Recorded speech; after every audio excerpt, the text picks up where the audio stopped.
Good morning mga kabakyard. Meron pala akong tip ngayon para sa ating mga sa ating mga sisiw, mga breeder. Para maging healthy yung ating mga pagbi-breed natin sa ating mga sisiw.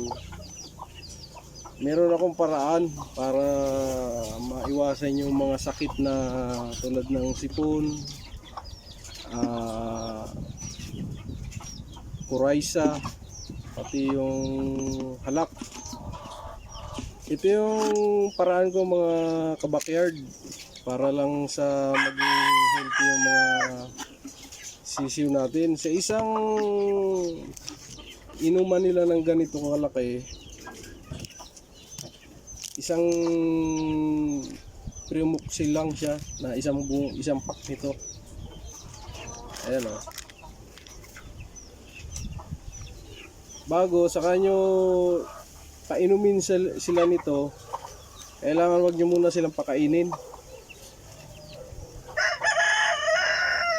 Pagdating ng umaga, painumin nyo muna sila ng ganito, mga bandang anong oras, alas 7 o alas 8. Pagka nakainom na sila ng marami nito, saka nyo na sila pakainin ng pagkain ng sisiw.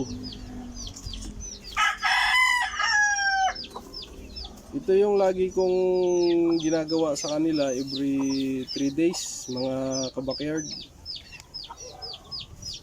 At napansin ko naman na puro healthy naman yung mga sisiw ko rito na pang mga binread ko dito.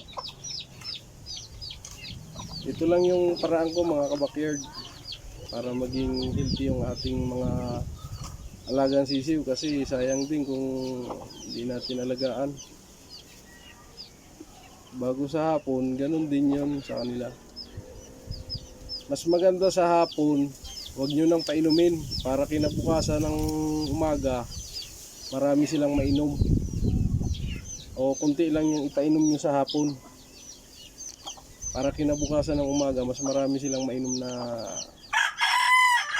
kasi ito maraming benefits sa katawan ng sisiw to.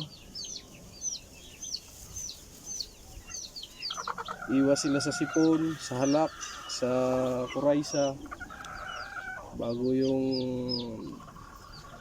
tinatawag nilang yung pamamaga ng mata, bulutong, para maiwasan yung mga ganong sakit mga kabakyard. Ito lang gawin nyo tuwing umaga, painumin nyo muna sila ng Primoxil bago nyo pakainin.